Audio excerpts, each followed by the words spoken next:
Terima kasih. Karena waktu sudah menunjukkan pukul 4:30, kita akan segera mulai saja, Bapak Ibu.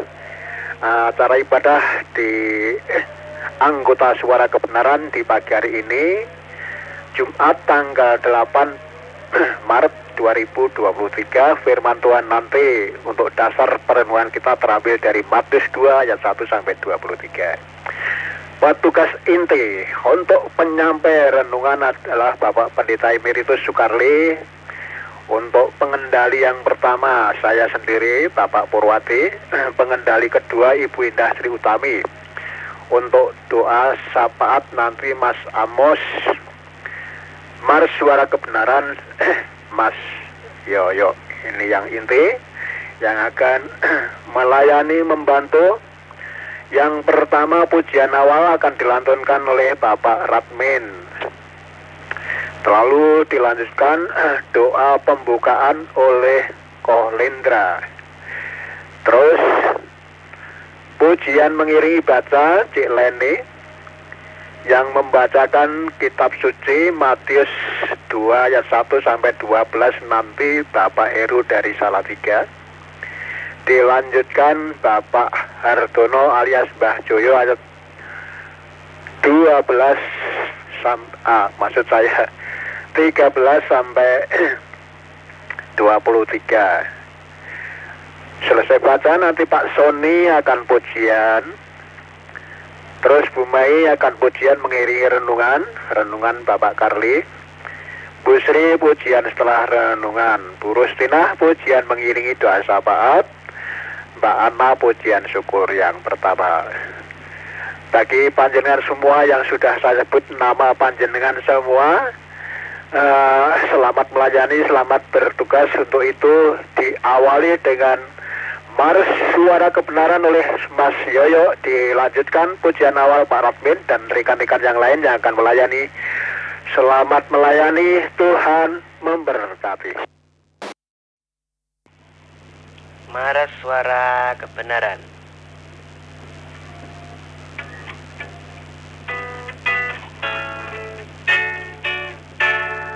Komunitas Suara Kebenaran mewakili 3 gereja, Katolik, Protestan, Karismatik, saling melayani. Marilah bangkit bersama, menyatakan kebenaran ilahi, menunaikan tugas mulia, memberitakan Injil bagi dunia.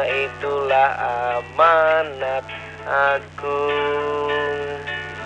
Suara kebenaran, lakukan panggilanmu, bersaksi, memuji, melayani sesama, damai bagi semua.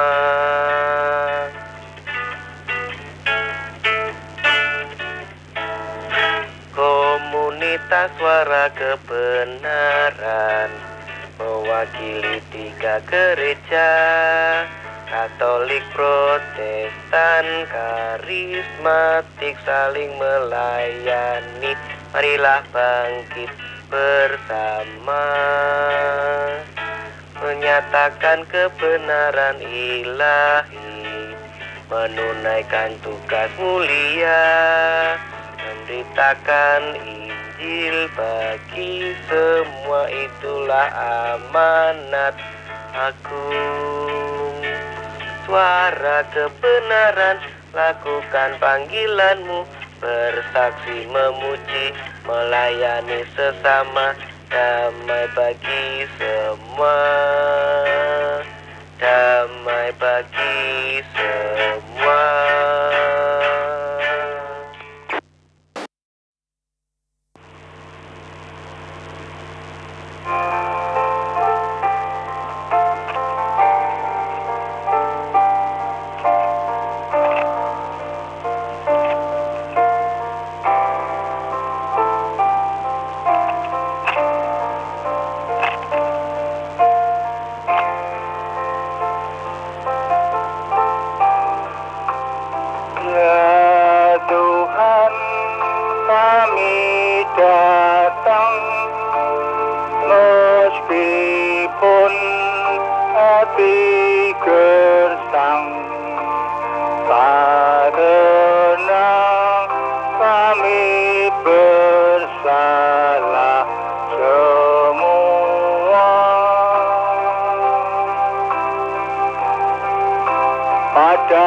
seketika pada teman, pada kawan serta lawan, karena kami bersalah semua.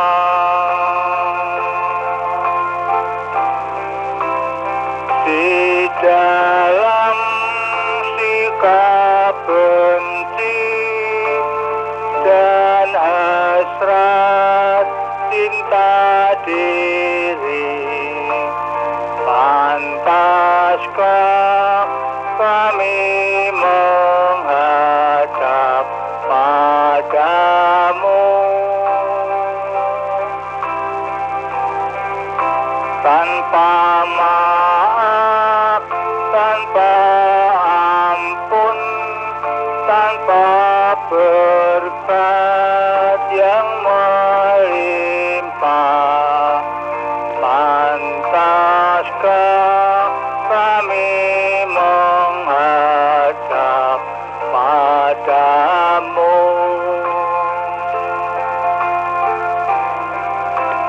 Padamu kami mohon, kami cinta setia janji. Ya Tuhan, kami Kau baik selalu.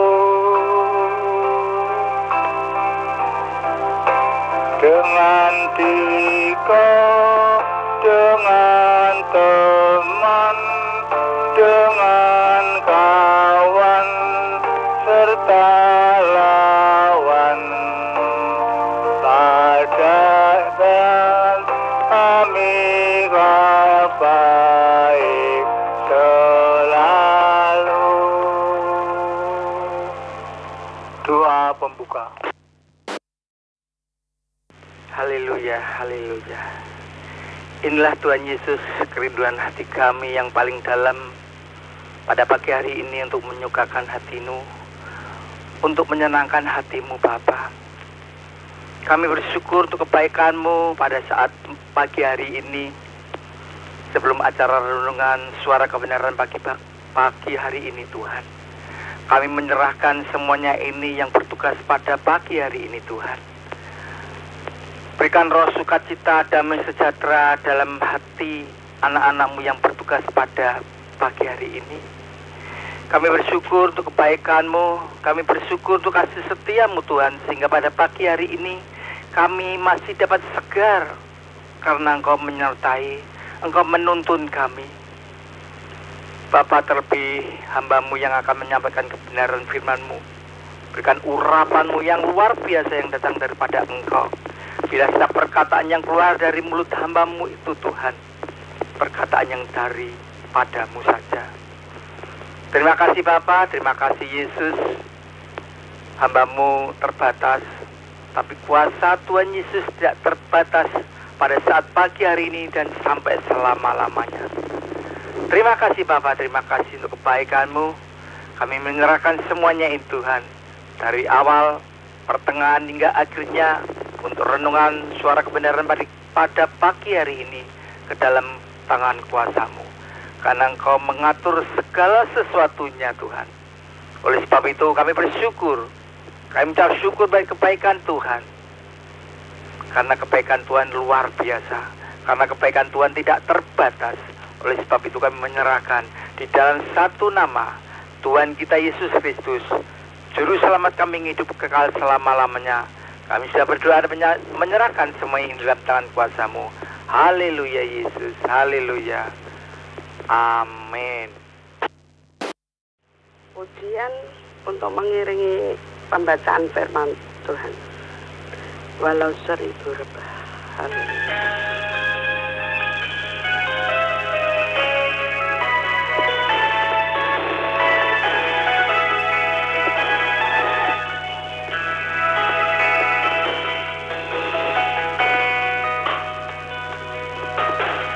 Tiada pernah ku ragu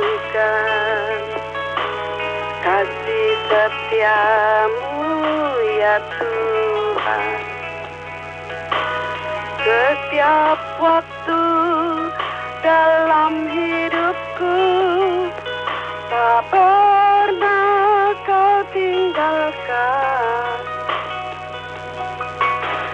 Meski langit tampak suram, awan gelap pun menghadang. Hadapi badai, lewati gelombang, tak pernah kau tinggalkan diriku.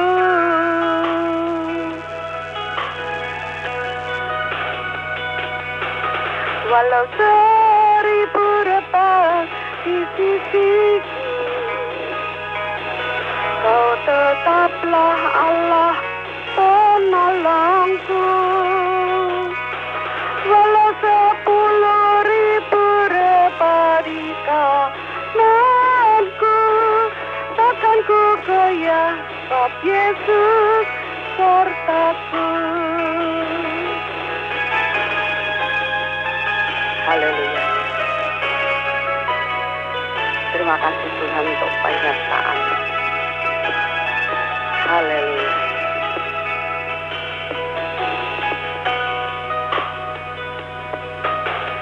Meski langit tampak suram, awan gelap pun menghadang. Hadapi badai, lewati gelombang, tak pernah kau tinggalkan diriku.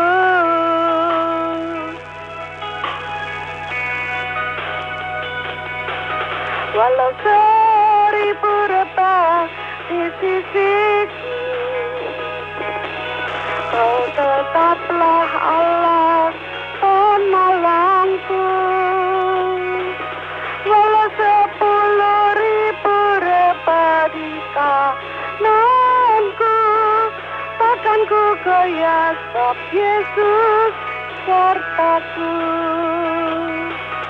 Walau 1000 rebah di sisiku, kau tetaplah Allah penolongku. Walau 10.000 rebah di kananku, takkan ku goyah sebab Yesus sertaku. Takkan ku goyah sebab Yesus sertaku. Lanjut, Mas Heru. Injil Matius pasal 2. Orang-orang Majus dari timur. Sesudah Yesus dilahirkan di Bethlehem di tanah Yudea pada zaman Herodes, datanglah orang-orang Majus dari timur ke Yerusalem. 2. Dan bertanya-tanya, di manakah dia, raja orang Yahudi yang baru dilahirkan itu? Kami telah melihat bintangnya di timur dan kami datang untuk menyembah dia. 3. Ketika Raja Herodes mendengar hal itu, terkejutlah dia beserta seluruh Yerusalem. 4. Maka dikumpulkannya semua imam kepala dan ahli Taurat bangsa Yahudi, lalu dimintanya keterangan dari mereka, di mana Mesias akan dilahirkan. 5. Mereka berkata kepadanya, di Bethlehem, di tanah Yudea, karena demikian ada tertulis dalam kitab Nabi. 6. Dan engkau Bethlehem, tanah Yehuda, engkau sekali-sekali bukanlah yang terkecil di antara mereka yang memerintah Yehuda. Karena daripadamulah akan bangkit seorang pemimpin yang akan menggembalakan umatku Israel. 7. Lalu dengan diam-diam Herodes memanggil orang-orang Majus itu dan dengan teliti bertanya kepada mereka, bila mana bintang itu tampak? 8. Kemudian ia menyuruh mereka ke Betlehem, katanya, pergi dan selidikilah dengan seksama hal-hal mengenai anak itu, dan segeralah sesudah kamu menemukan dia, kabarkanlah kepadaku supaya aku pun datang menyembah dia. 9. Setelah mendengar kata-kata raja itu, berangkatlah mereka dan lihatlah bintang yang mereka lihat di timur itu mendahului mereka hingga tiba dan berhenti di atas tempat di mana anak itu berada. 10. Ketika mereka melihat bintang itu, sangat bersukacitalah mereka. 11. Maka masuklah mereka ke dalam rumah itu dan melihat anak itu bersama Maria, ibunya, lalu sujud menyembah dia. Mereka pun membuka tempat harta bendanya dan mempersembahkan persembahan kepadanya, yaitu emas, kemenyan, dan mur. 12. Dan karena diperingatkan dalam mimpi supaya jangan kembali kepada Herodes, maka pulanglah mereka ke negerinya melalui jalan lain.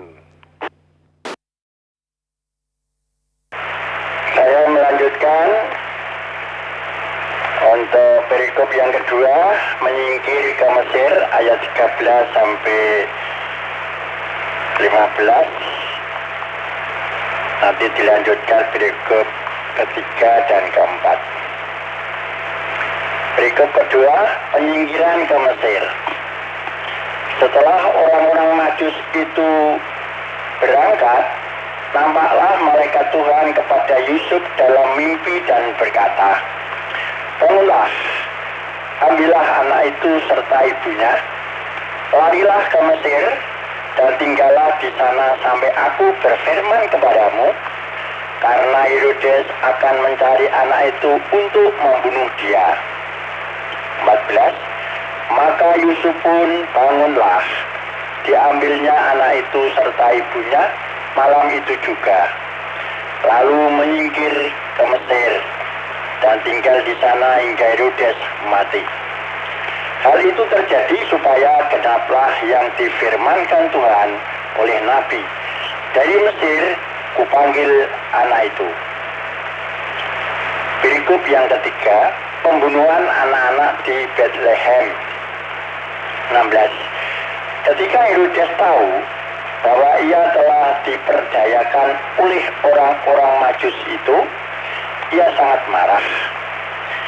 Lalu ia menyuruh membunuh semua anak di Betlehem dan sekitarnya, yaitu anak-anak yang berumur 2 tahun ke bawah, sesuai dengan waktu yang dapat diketahuinya dari orang-orang Majus itu. 17. Dengan demikian genaplah firman yang disampaikan oleh Nabi Yeremia. Terdengarlah suara dirama, tangis dan ratap yang amat sedih. Rakel menangisi anak-anaknya dan ia tidak mau dihibur sebab mereka tidak ada lagi. Perikop yang keempat, kembali dari Mesir. 19. Setelah Herodes mati, nampaklah malaikat Tuhan kepada Yusuf dalam mimpi di Mesir. Katanya, bangunlah, ambillah anak itu serta ibunya, dan berangkatlah ke tanah Israel, karena mereka yang hendak membunuh anak itu sudah mati. Ayat 21. Lalu Yusuf pun bangunlah, diambilnya anak itu serta ibunya, dan pergi ke tanah Israel. 22. Tetapi setelah didengarnya bahwa Arkilaus menjadi raja di Yudea menggantikan Herodes, ayahnya, ia takut ke sana karena dinasihati dalam mimpi. Pergilah Yusuf ke daerah Galilea. 23 yang terakhir. Setibanya di sana ia pun tinggal di sebuah kota yang bernama Nazaret. Hal itu terjadi supaya genaplah firman yang disampaikan oleh nabi-nabi bahwa ia akan disebut orang Nazaret.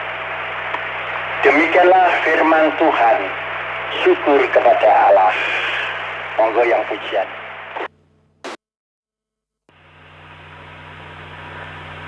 Bagaikan bejana siap dibentuk, demikian hidupku di tanganmu. Dengan urapan kuasa rohmu, ku dibahari selalu. Jadikanku alat dalam rumahmu, inilah hidupku di tanganmu. Bentuklah turut kehendakmu, pakailah sesuai rencanamu. Ku mau sepertimu, Yesus, disempurnakan selalu dalam segala jalanku, memuliakan namamu, memuliakan namamu.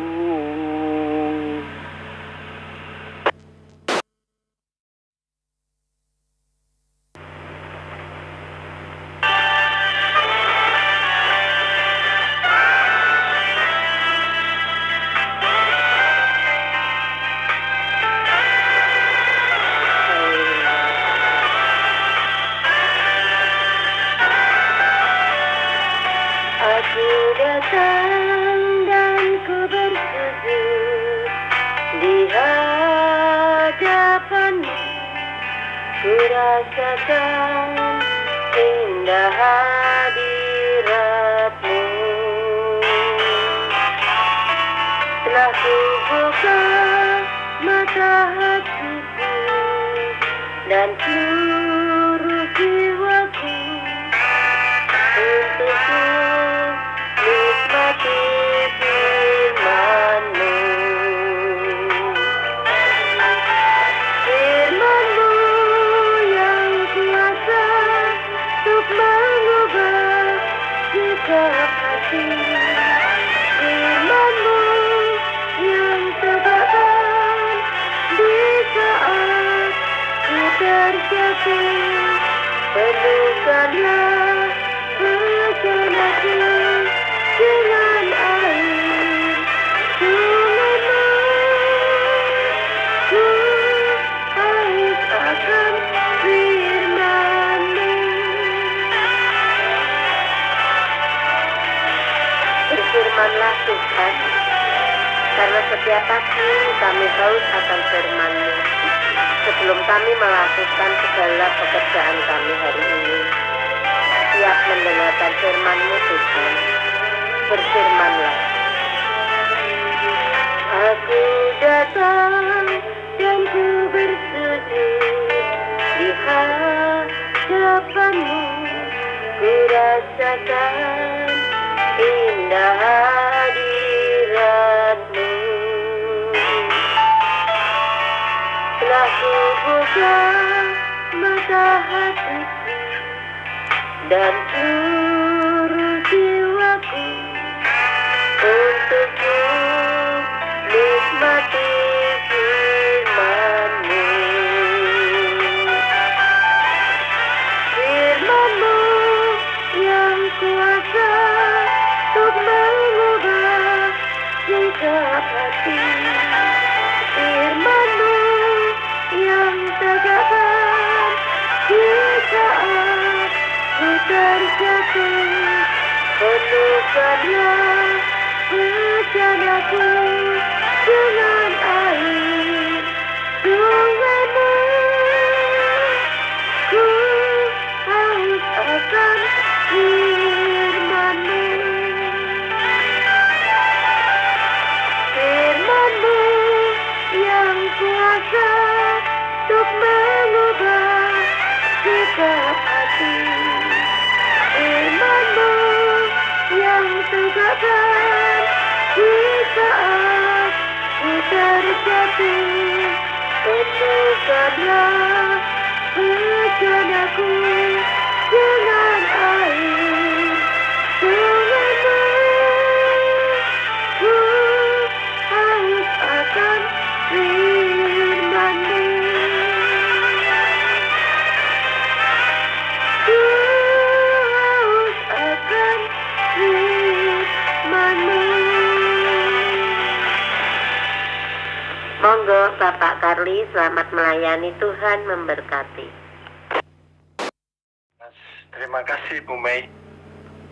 Bapak Ibu dan saudara yang dikasihi oleh Tuhan Yesus, kita akan bersama-sama berdoa terlebih dahulu sebelum merenungkan firman Tuhan pada pagi ini. Bapa kami yang ada di dalam surga, di dalam nama Tuhan Yesus serta persekutuan Roh Kudus, kami datang hadir di hadirat-Mu untuk menyembah, memuji dan memuliakan nama-Mu.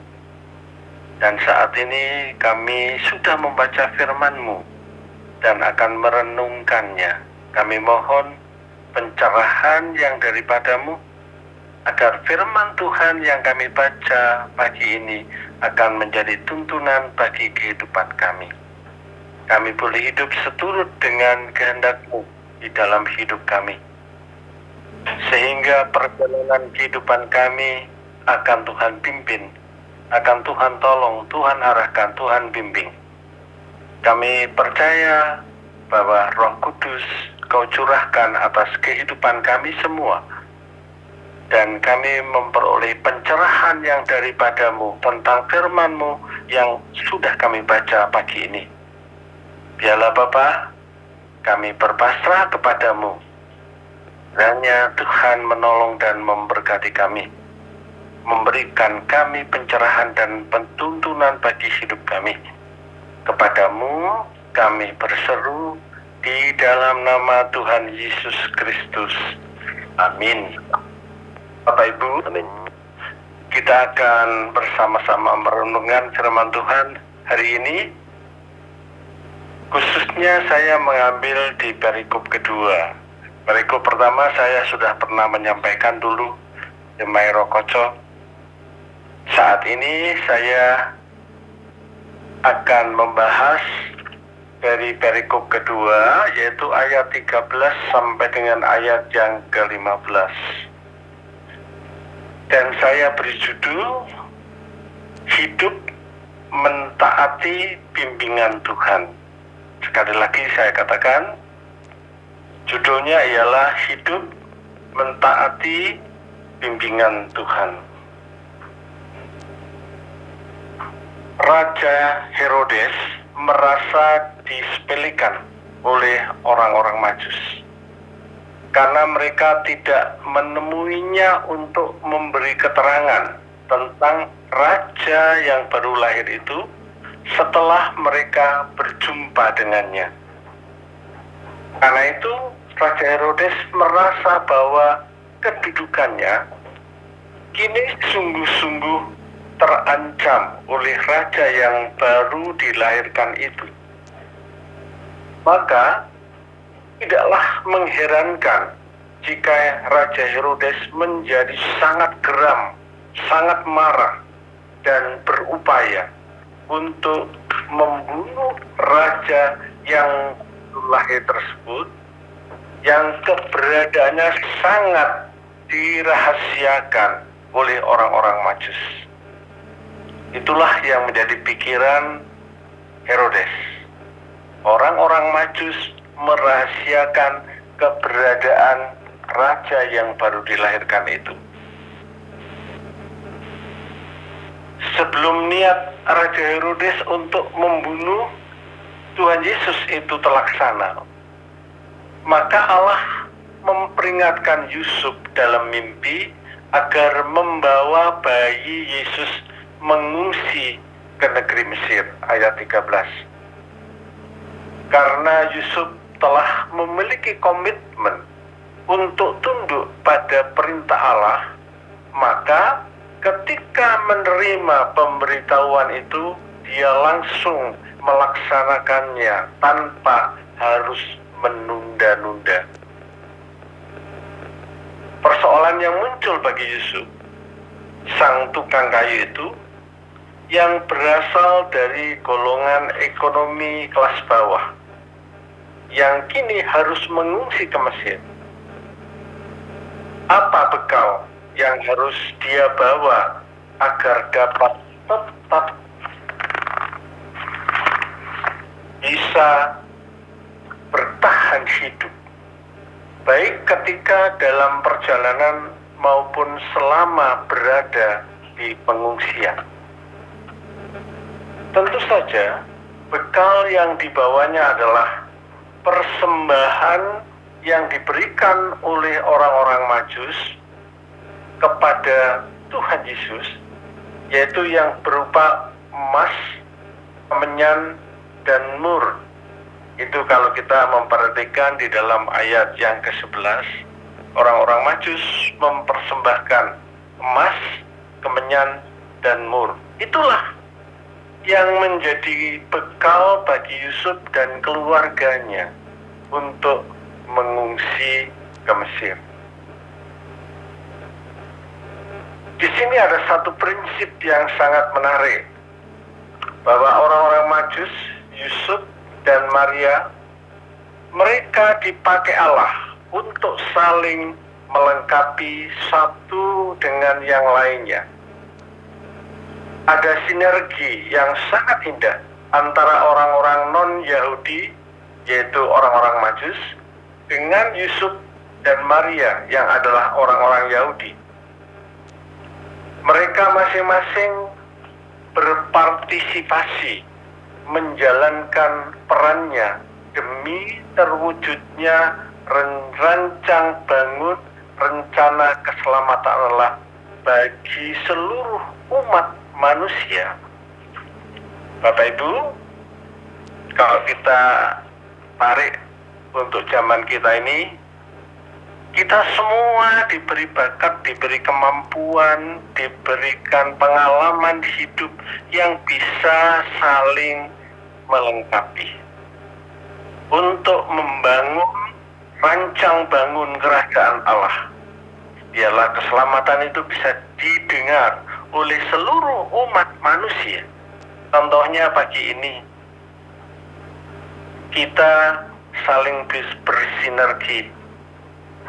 Ada yang pujian pembukaan, ada yang doa pembukaan, ada yang pujian sebelum firman, ada yang membaca firman, ada yang merenungkan firman, ada yang menanti menjadi mewakili kita menjadi imam, yaitu menaikkan doa-doa syafaat dan seterusnya. Ini adalah suatu sinergi yang cukup bagus. Demikian pula di dalam kehidupan kita bergereja. Di dalam gereja kita pun bisa bersinergi satu dengan yang lain untuk saling melengkapi dalam pelayanan di dalam gereja kita masing-masing atau di organisasi kita masing-masing. Kita bisa berperan. Peran apa yang bisa kita dapat itu sesuai dengan bakat, tekad, kemampuan dari diri kita masing-masing. Nah, Maria dipakai oleh Allah untuk melahirkan Tuhan Yesus. Yusuf, orang yang sederhana itu, berperan untuk memelihara, membesarkan, mendidik, melindungi Yesus. Orang-orang Majus dipakai Allah untuk berperan sebagai yang memperlengkapi bekal perjalanan pengungsian mereka dengan keluarganya menuju negeri Mesir. Ini contoh hidup saling melengkapi itu.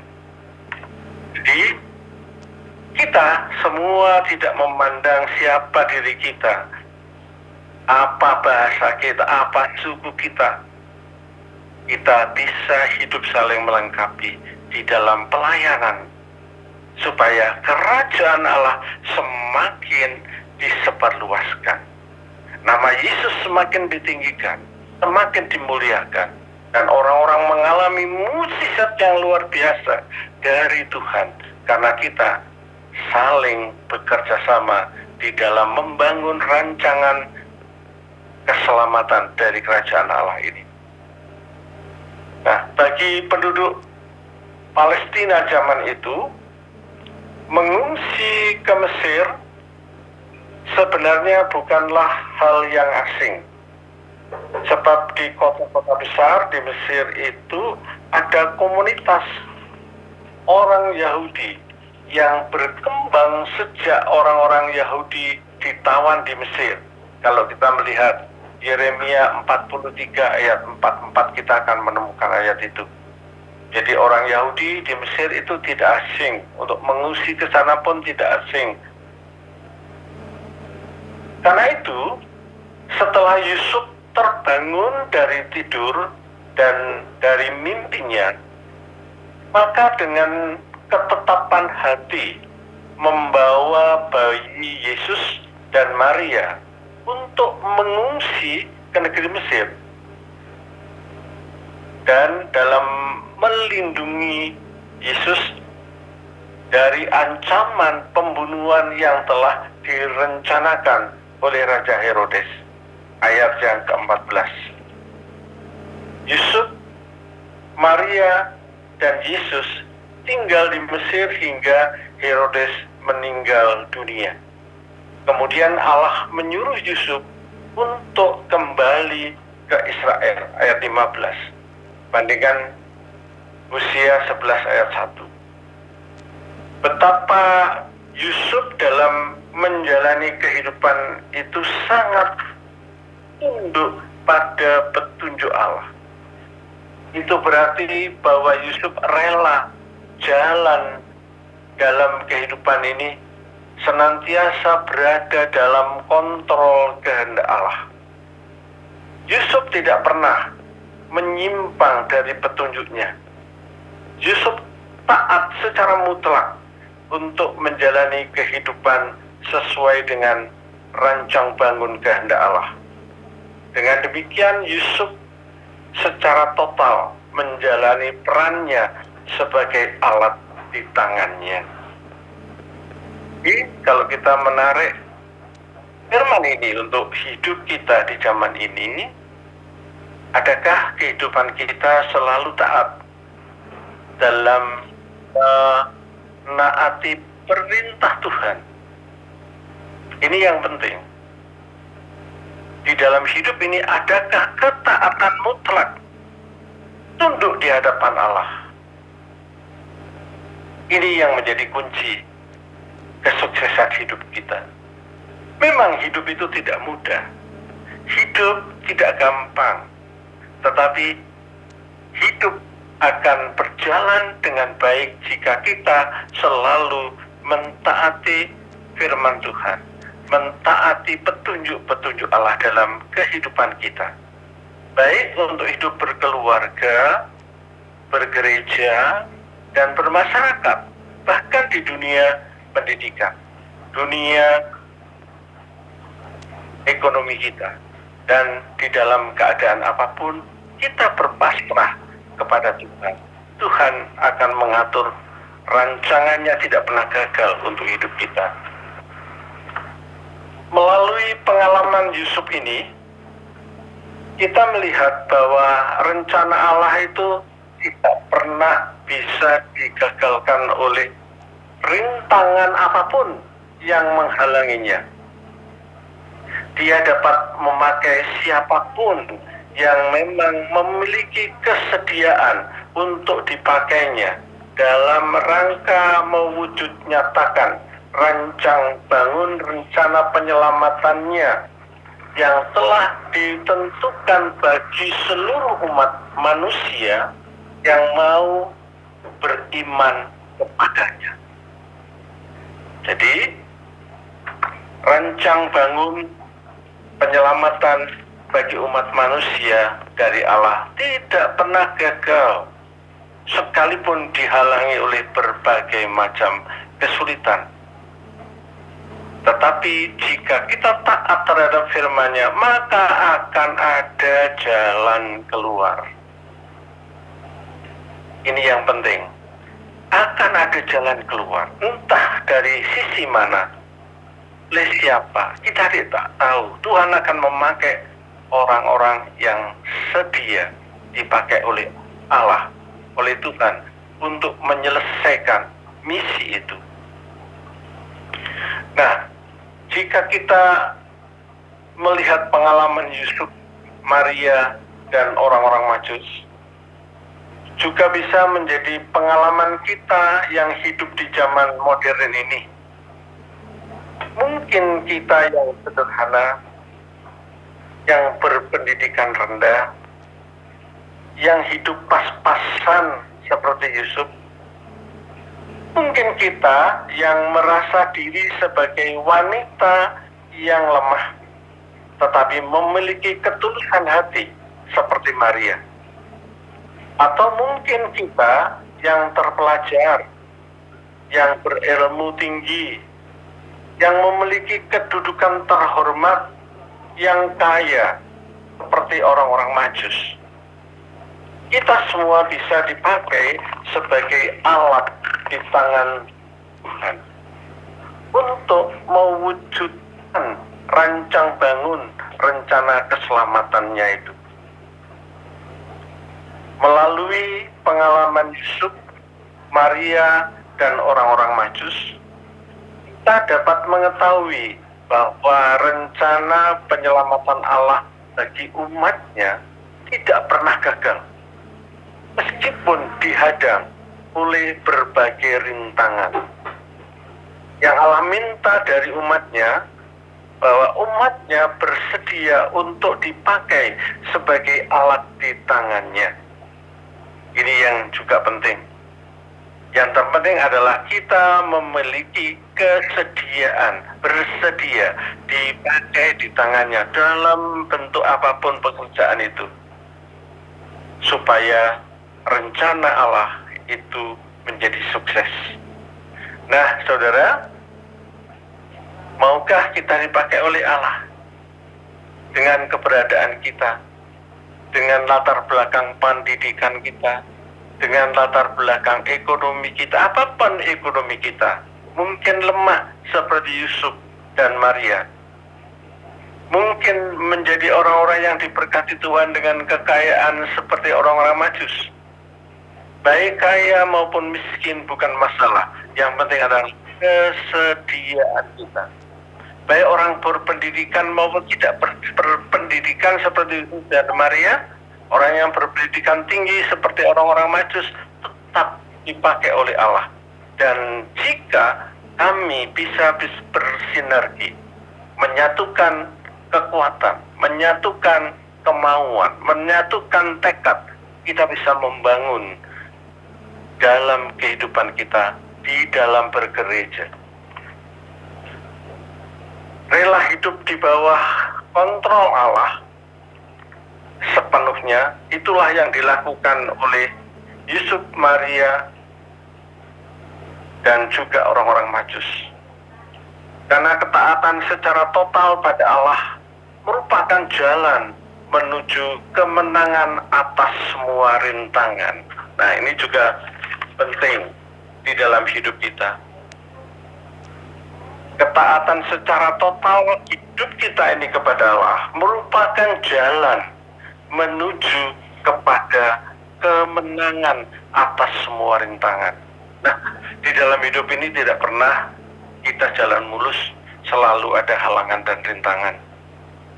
Tetapi kalau hidup kita taat kepada Dia, maka selalu ada jalan untuk mengatasi semua rintangan itu. Rancang bangun rencana keselamatan Allah itu diperuntukkan bagi seluruh umat manusia di muka bumi ini, yang masih tetap berlaku hingga masa ini. Jadi, sebelum Injil disampaikan ke seluruh umat manusia di dunia ini, Tuhan belum akan datang. Oleh karena itu, mungkin kita yang dipanggil untuk menjadi saksi kepada seluruh umat.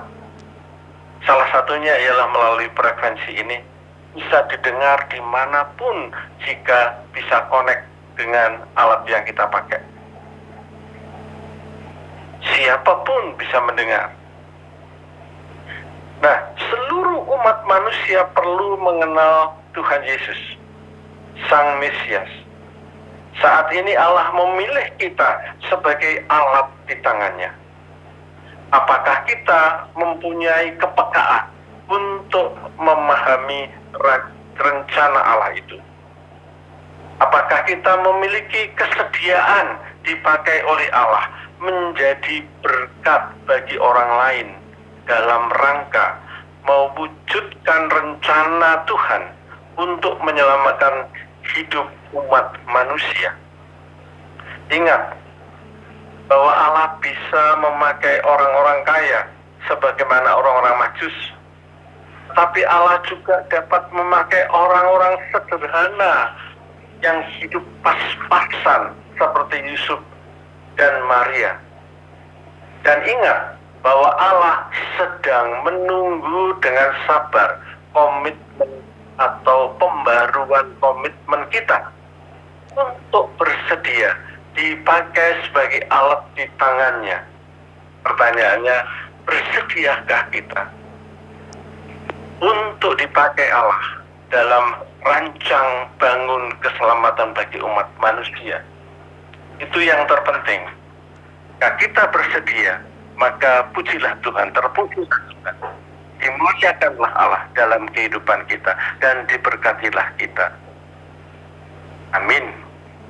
Mari kita bersama-sama kembali berdoa. Bapa kami di dalam surga, terpujilah namamu. Engkau telah menolong, memberkati, melindungi, menyertai Yusuf, Maria di dalam perjalanannya usian ke Mesir, dan Engkau telah memanggil kembali sesuai dengan rancangan-Mu. Biarlah kami hidup taat sesuai dengan kehendak-Mu, untuk peka mendengar suara-Mu, mendengar misi yang daripada-Mu yang boleh kami bawa dalam kehidupan ini. Dan biarlah kami semua bersinergi, menyatukan tekad dan semangat untuk melakukan kehendak-Mu dalam kehidupan kami, sehingga akan semakin terwujud kerajaan Allah di tengah-tengah kehidupan kami. Kami percaya bahwa Engkau memberkati hidup kami dengan segala kelimpahan, dengan segala anugerah-Mu yang Kau berikan kepada kami, bakat-bakat yang Kau berikan kepada kami, kemampuan-kemampuan yang Kau berikan kepada kami. Biarlah itu boleh kami pakai untuk melayani-Mu.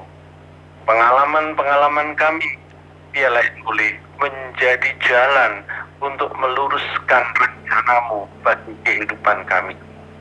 Bapa, kami berseru kepadamu pagi ini dan bersyukur atas firman-Mu di dalam nama Tuhan Yesus Kristus serta persekutuan Roh Kudus. Kami berterima kasih. Amin. Monggo dilanjutkan. Amin.